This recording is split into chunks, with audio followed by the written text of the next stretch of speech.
Back again, another message. We're talking about better ways to make yourself a repellent to narcissists instead of attracting them, right? I think this is important because I hear a lot of people say they're like a narcissist magnet. They attract them. And you have to think about what is it in your behavior or your ways that is like a shiny makes yourself a shiny object to them. So we want to dull that so that you're not looked at as someone that the narcissist is attracted or driven towards. And granted, they may still try, but we want to minimize as much as possible that attraction. First and foremost, I have to say, if you are on any social media site, right, you have to kind of write yourself a disclaimer, a self disclaimer, understanding that you're entering at your own risk an environment that is infested with narcissists. You have to understand that and go into that mindset. If you are a heavy social media type person, write yourself a disclaimer and look at it every time you are going to enter online and intend to engage with people and so forth. That you're entering a heavily narcissistic and infested area, a breeding ground for narcissists and narcissistic tendencies. All right? You have to understand that it's the perfect place for them to be at. They're getting attention, especially if you got a content creator or whatever. You could be entertaining a narcissist. That's just the facts. So how do we move in a way to make ourselves as a repellent?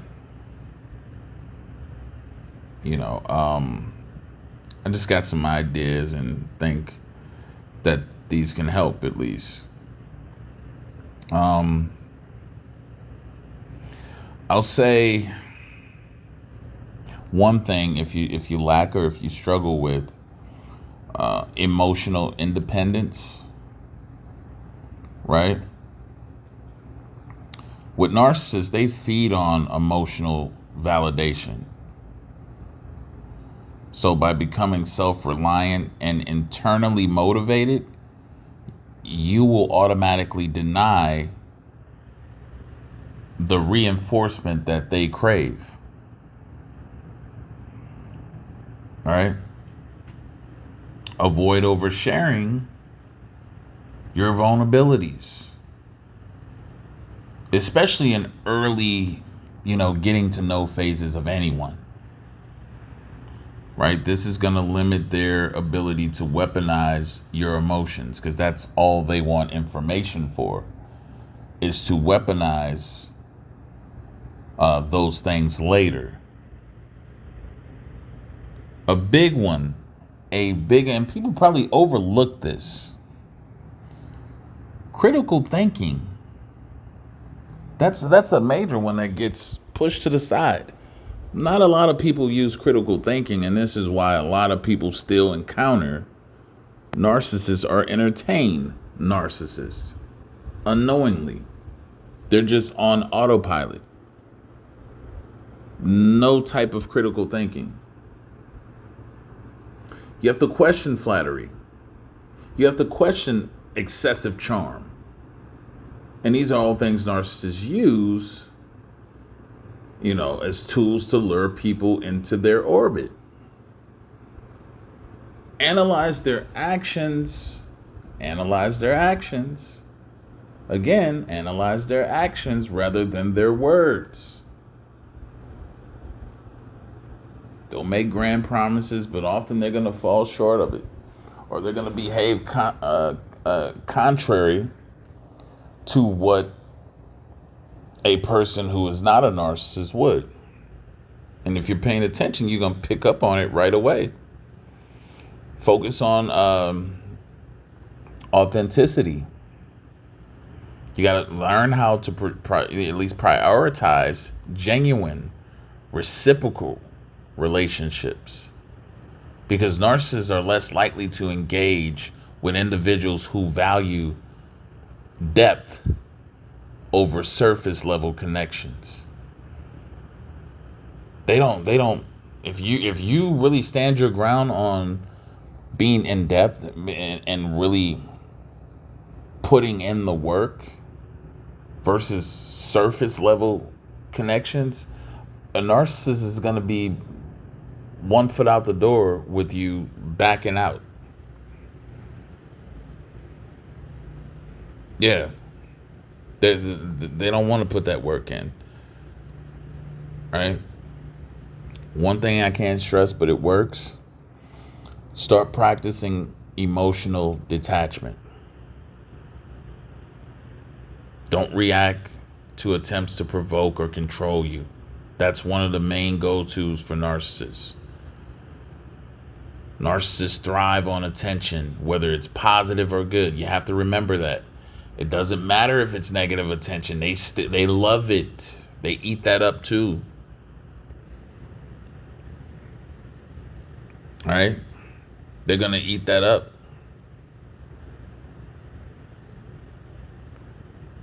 And so, I mean, when a narcissist is trying to triangulate you, an example of that emotional independence, for example, let's say, suppose a narcissist tries to draw you into a triangulation, with somebody else. Or they're trying to draw you into their own drama by oversharing or exaggerating their problems to elicit your sympathy. Instead of engaging deeply and saying, "Oh, I'm sorry that you're going through that, but what can I do?" or you're sitting up there, giving them advice, just use the opposite. You can still say, I'm sorry to hear that, but I trust that you'll handle it. You'll get it done. You'll make whatever changes that need to be done." That's an emotional cut of the narcissist going to be like, "What? You're not getting involved, and then you're not going in depth. You're not exerting your emotional energy to help me." And by refusing to provide excessive emotional energy, you're denying them that attention that they crave. They're not getting it from you. You're dull. It's like, look, I ain't get nothing from them when I did it. The hell with them. I'll move on from them. And it doesn't mean that they won't try it again. But again, you have to be using critical thinking skills to be able to pick up on the tactics in general that they're using when they're coming to you with it. If you're seeing it. If someone showers you with exaggerated compliments, like you're the only person who truly understands me and all that stuff, consider the intentions and respond neutrally. Always respond neutrally. You can say thank you, something like thank you, but I think many people are capable of understanding you as well. I think a lot of people are capable of understanding you. Again, it's going to throw the narcissist off like, huh? So it's not, they want to isolate and single it out to you because they want to play on your ego. They want to elevate you to a position that you're the only one. Therefore, it's supposed to draw you into them further. Simple little tactics that get people. But this prevents them from setting up a dynamic where they elevate you only to exploit and devalue you later.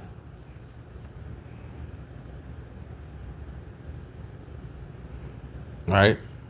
A lot of things you'll see too from narcissists is that they'll boast about superficial achievements to dominate a conversation.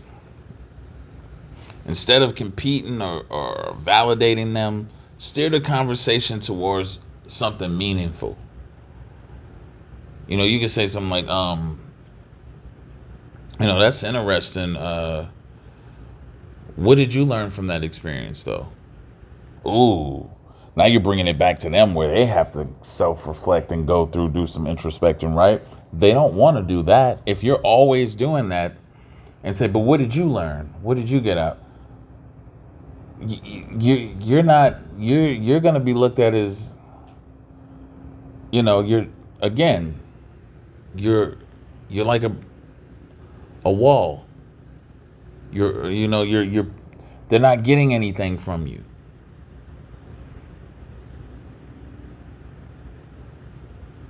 When you're really standing ground on that emotional detachment too,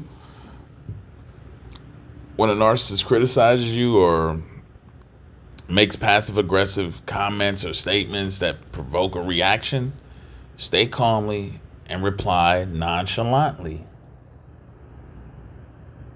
You say something like, I'll think about that. Thanks for your input, though. And leave it at that. Remember, everything that they're doing is to get a reaction. They like drama. And they'll bring in, they're usually good at having a lot of minions around them because there's a lot of people who are just foolish who won't know. But it's up to you and how you are educating yourself to deal with them. Another one is avoid over explaining yourself. Right? When a narcissist is making like unreasonable requests, resist the urge as much as you can. Matter of fact, not as much as you can. Just totally resist the urge to over explain. You can just say, I can't do that right now. Well, why? I don't know. Just 'cause I can't. I can't do it right now. That's why I said. I don't have a reason to give you at least. I can't do it. Because over explaining gives them room to argue with you and then manipulate or exploit your own reason. And you don't want to be in that position. It's causing more exposure and engagement with the narcissist. If you're dealing with a narcissist that likes to dominate a conversation, just steer it away. Steer it back to a mutual interest.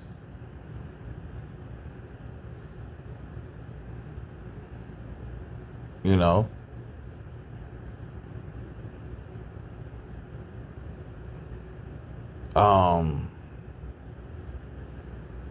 I think another one too.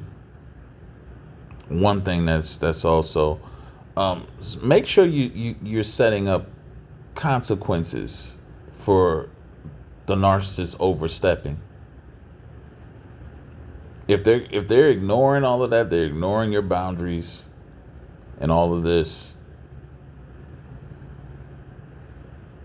You you have to tell them, look, I'm not gonna be able to talk with you. I mean, the way you're talking, I'm gonna have to step back from you.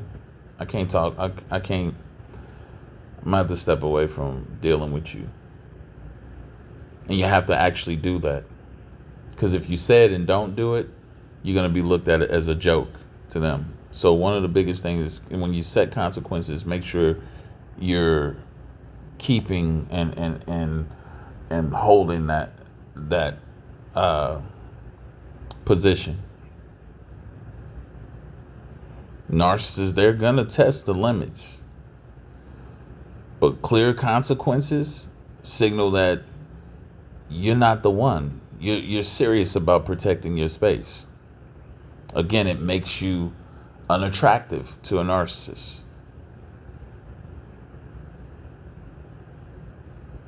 You know, a lot of times they'll boast about their accomplishments. They want to elicit that admiration. And instead of praising them and excessively, praising them, just say, that's great or that's good. Um, what you gonna do to build on what you've already accomplished? See, when you ask a narcissist to go in depth about something, they can't. They can't go in depth. Everything about them is surface level. You want to test to see if if you want to test them, ask them to go in further detail, go in depth about it. You instantly watch how they change on you. They're going to get frustrated. They're going to feel insulted that you're not just going to go along with what I'm saying to you. Or they don't like that. You're, again, making yourself unappealing to them.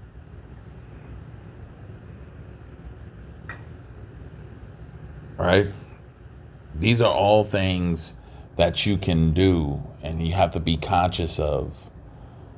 And once you make yourself dull and unattractive, they're not going to even want to be around you.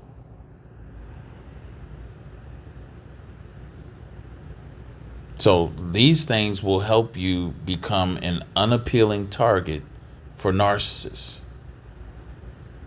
But in the process, is going to help you foster your own mental and emotional well-being. Right? So I hope these helped out. If you got anything out of this message, please consider to like, share, subscribe.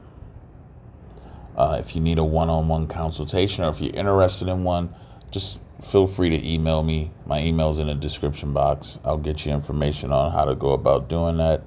Until next time, have a good one.